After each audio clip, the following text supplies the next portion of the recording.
दोस्तों, एक्ज़ोरा गर्मियों का बहुत ही अच्छा फ्लावरिंग प्लांट होता है। इसकी फ्लावरिंग स्टार्ट हो जाती है, मार्च का महीना शुरू होता है और इनके पौधे पर लगातार नए-नए शूट्स आने लगते हैं, बहुत सारी कलियाँ बनने लगती है और यह जो कलियाँ या फूल इनके खिलते हैं, वो मार्च के महीने से लेकर के सितंबर, अक्टूबर तक लगातार खिलते रहते हैं। तो हम कह सकते हैं कि हेवी फ्लावरिंग वाला प्लांट है। और यह प्लांट जो है बहुत ही देखने में खूबसूरत लगता है। इनके 2 वैरायटी होते हैं, एक देसी वैरायटी और ड्वार्फ वैरायटी। जो देसी वैरायटी होते हैं वो करीब-करीब 5 फीट तक ऊँचे हो जाते हैं और जो ड्वार्फ वैरायटी होते हैं वो 1 से 1.5 फीट के होते हैं। ये काफ़ी बुशी होते हैं और इनके बहुत सारे कलर्स होते हैं, red, yellow, pink, white, light pink, dark pink.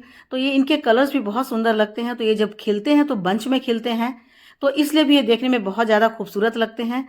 तो मार्च के महीने में इनकी देखभाल करना बहुत ही ज़रूरी होता है। यह सन लविंग प्लांट है। सूरज की रोशनी में बहुत ही अच्छे से परफॉर्म करता है, फूल बहुत इसके खिलते हैं। लेकिन गर्मी के दिनों में खासकर जब तेज़ धूप पड़ती है, यानी कि दोपहर के बाद वाली धूप जब पड़ती है इस प्लांट पर, तो इसके पत्ते बर्न होने लगते हैं। तो उस समय हमें ये ध्यान रखना होता है कि इसके प्लांट को हमें ऐसी जगह प्लेस करना है जहाँ सुबह की 4-5 घंटे की तो धूप मिले, लेकिन दोपहर के बाद वाली धूप नहीं मिले। एक वैरायटी इनकी यह भी होती है जो कि वेरीगेटेड होती है। तो पत्ते वेरीगेटेड होते हैं, साथ ही साथ इनके जो फ्लावर्स हैं वो भी रेड में वाइट वेरिगेशन इन पे होता है। तो ये भी देखने में बहुत ही सुंदर लगते हैं। लेकिन प्लांट में कभी-कभी कुछ-कुछ प्रॉब्लम आ जाते हैं दोस्तों। तो चलिए आज मैं इनके प्रॉब्लम के बारे में आपको बताती हूँ और साथ ही साथ उस प्रॉब्लम को कैसे हमें दूर करना है, इसके बारे में भी आपसे बात करूँगी। अब हमें ये देखना है कि हमारा प्लांट अभी फ्लावरिंग के लिए तैयार तो हो चुका है। उनमें छोटे-छोटे फ्लावर बड आने तो लगे हैं और उनके ब्रांचेज़ हैं वो भी निकल रहे हैं। देखिए छोटे-छोटे से फ्लावर बड निकल रहे हैं, इनकी कलियाँ बन रही है। लेकिन कुछ-कुछ इसमें इस पौधे में प्रॉब्लम दिख रहा है, आपको दिख रहे होंगे ब्लैक पैचेज़ और साथ ही साथ इनके जो लीफ हैं वो भी थोड़े से येलो हो रहे हैं और कहीं-कहीं ब्लैक-ब्लैक से भी दिख रहे हैं। इनकी कुछ कलियाँ बन रही है तो कुछ सूख भी रही हैं। यानी कि पत्तों में ऐसा लग रहा है कि कोई जान नहीं है, पत्तों में चमक नहीं है और साथ ही साथ कालापन तो आपको दिख ही रहा होगा। तो फ्लावर बड बन रहे हैं, लेकिन वो बहुत ज़्यादा फ्रेश नहीं लग रहे हैं। तो इससे हमें लग रहा है कि हमारे प्लांट पर कुछ न कुछ प्रॉब्लम है, हमारे प्लांट किसी न किसी बीमारी से जूझ रहे हैं या कमी से जूझ रहे हैं। तो हमें अपने प्लांट को इसी समय में मार्च के महीने में ही इनकी इस बीमारी को, इनकी इस कमी को दूर करना है, ताकि हमारा प्लांट अगले महीने से बहुत ही अच्छी फ्लावरिंग करे और प्लांट बहुत ही स्वस्थ रहे। आपको दिख रहा है ना कि ये जो कलियाँ हैं वो देखिए यहाँ पर सूख गई हैं। कलियाँ बनी तो है। यदि आपके प्लांट में भी ऐसा हो रहा है कि कलियाँ बन रही है और सूख रही है, तो आप समझ जाइए कि आपका प्लांट शॉक में है, किसी न किसी बहुत कमी में है और उनके अंदर कोई ऐसी बीमारी हो गई है जिसके कारण वो बहुत फ्रेश नहीं दिख रहा है। इनके पत्तियों की नसें भी दिख रही है।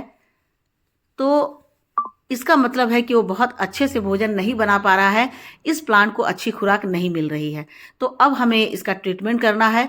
तो इसका ट्रीटमेंट हम अभी आपको अपने साथ करके दिखलाते हैं कि हमें क्या करना है।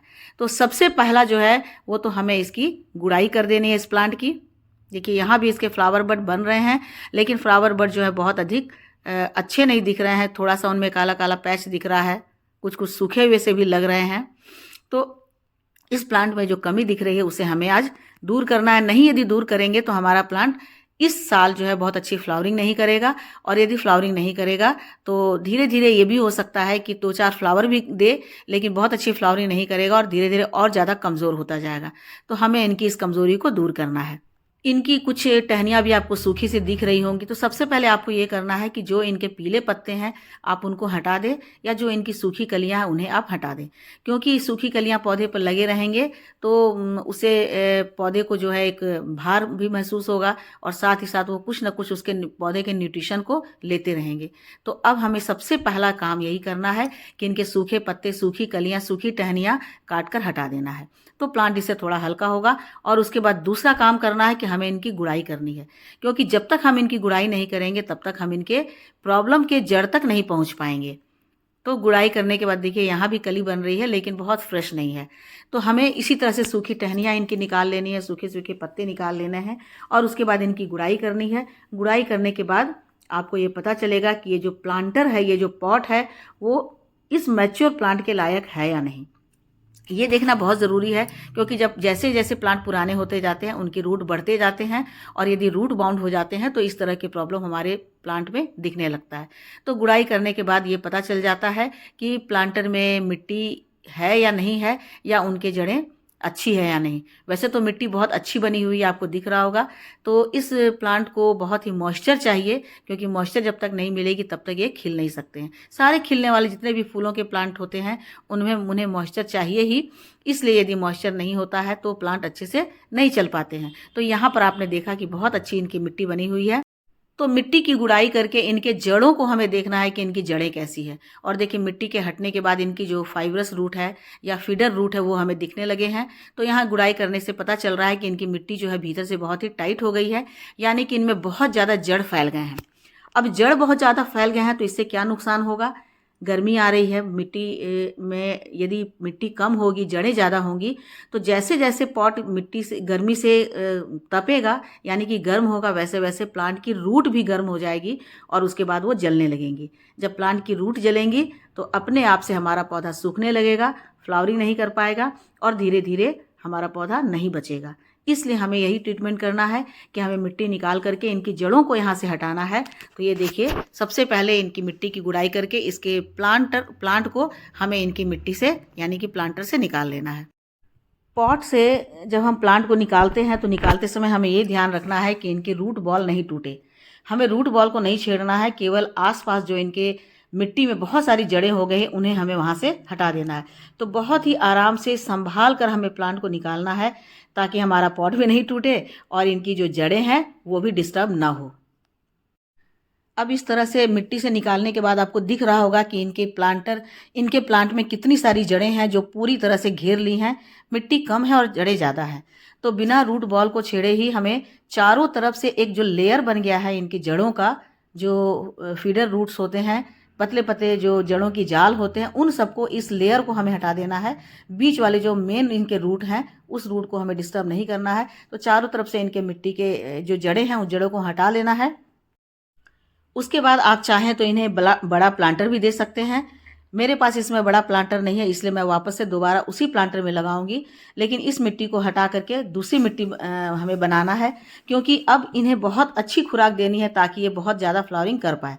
तो उसके लिए मिट्टी जो बनाया गया है, देखिए गार्डन सॉयल है। गार्डन सॉयल के साथ यहाँ वर्मी कंपोस्ट है। और ये जो मिट्टी बन रही है वो एक प्लांटर के लिए नहीं है, 4-5 हमारे पौधे हैं जिसे हमने रिपोर्ट किया है, तो उन सभी के लिए है। तो उसके साथ साथ थोड़ा सा नीम की खली भी डाल देना है, ताकि किसी तरह का कोई पेस्ट नहीं लगे। और उसके बाद इसमें डालना है बोन मील, क्योंकि बोन मील ये थोड़ा सा यहाँ पर डीएपी डाला गया है, क्योंकि डीएपी जो है बहुत अच्छे फूल को खिलने में मदद करता है। तो डीएपी भी थोड़ा सा डाल दिया गया है, क्योंकि 4-5 गमले के लिए मिट्टी बन रही है, तो एक साथ ही मैं बनवा लेती हूँ। और उसके बाद बोन मील, क्योंकि बोन मील में बहुत ज़्यादा पोटेशियम भी होता है, तो इसलिए, और अभी लगातार ये बहुत ज़्यादा फ्लावरिंग करेंगे, इसलिए इन्हें हेवी खुराक चाहिए। तो ये डालने के बाद अच्छी तरह से मिट्टी को मिला लेना है, ताकि मिट्टी मिल जाए। अच्छे से मिट्टी को मिला लेना, और उसके बाद इसमें थोड़ा सा एप्सम सॉल्ट भी ऐड करना है, क्योंकि हमने जड़ों की कटिंग की है तो पौधा हमारा शॉक में न चला जाए, इसलिए हमें थोड़ी सी इनकी मिट्टी में मिला देना है एप्सम सॉल्ट। 1 चम्मच या 2 चम्मच, जिस तरह की मिट्टी बनी हुई है यहाँ पर, उसके लिए 2 से 3 चम्मच एप्सम सॉल्ट ज़रूरी है। और साथ ही साथ चाय की पत्ती, क्योंकि चाय की पत्ती में जो पोटेशियम की मात्रा होती है, या जो मिट्टी को एसिडिक बनाते हैं, वो इस प्लांट के लिए बहुत ही ज़रूरी है। और साथ ही साथ यहाँ पर डाला गया थोड़ा सा बहुत ही पुराना राख, यानी कि लकड़ी का जो जला हुआ राख होता है, जली हुई राख होती है, उसे भी डाला गया है, ताकि मिट्टी में किसी प्रकार का कोई कीड़ा मकोड़ा नहीं लगे, पेस्ट नहीं लगे। तो इससे हमारी मिट्टी बहुत ज़्यादा फर्टाइल हो जाएगी। इस अच्छी तरह से बनी हुई मिट्टी में थोड़ा सा राख भी डाली गई है, और राख को डालने से ये राख भी जो होते हैं वो फंगिसाइड का काम करते हैं। तो उन सबको मिला करके और फिर प्लांटर में इसे डाल देना है। तो यहाँ पर मैंने दूसरा प्लांटर लिया, चूँकि वो प्लांटर मेरा टूट गया था, तो इसीलिए इसे एक दूसरे प्लांटर में शिफ्ट किया गया, जो थोड़ा सा 2 इंच बड़ा है। यानी कि वो 8 से 9 इंच का था, ये 10 से 11 इंच का है। तो उसमें अच्छे से इन्हें रूट बॉल को बिठा करके और मिट्टी इतनी अच्छे से डाल करके उन्हें दबा देना है, ताकि प्लांट की जड़ों में बहुत हवा नहीं लगे, एयर गैप नहीं हो, और मिट्टी अच्छे तरह से टाइट हो जाए, तो हमारा प्लांट बिल्कुल वहाँ पर स्टेबल हो जाएगा। तो दोस्तों ये काम यदि आप मार्च के महीने में अभी शुरुआत में कर लेते हैं तो आगे चल कर के आपका प्लांट बहुत अच्छे से फ्लावरिंग करेगा, क्योंकि उसे पूरी स्ट्रेंथ मिल जाएगी। अभी तक वो जिस कमी से जूझ रहा था वो कमी उसकी दूर हो गई है और उन्हें भरपूर खुराक मिल गया है, उनके जड़ों को बढ़ने का मौका मिलेगा, क्योंकि अब उनकी जड़ें छोटी हो गई है। तो जैसे जैसे अच्छी मिट्टी मिलेगी इनकी जड़ें बहुत तेज़ी से डेवलप करेंगी, और जब जड़ें तेज़ी से डेवलप करेंगी तो हमारा प्लांट बहुत ही हेल्दी होगा और बहुत अच्छी फ्लावरिंग करेगा। इसके बाद भर करके पानी दे देना है और 1 सप्ताह इन्हें शेड में रखना है। उसके बाद प्लांट बिल्कुल तैयार हो जाएगा फ्लावरिंग करने के लिए। तो दोस्तों आपको वीडियो अच्छी लगी हो तो लाइक शेयर कमेंट कीजिएगा। मेरे चैनल पे नए हैं तो मुझे सब्सक्राइब भी कर लीजिएगा। मिलती हूँ अगले वीडियो में एक नई जानकारी के साथ। तब तक मेरे साथ बने रहें और अपना ढेर सारा ख्याल रखें। Thank you.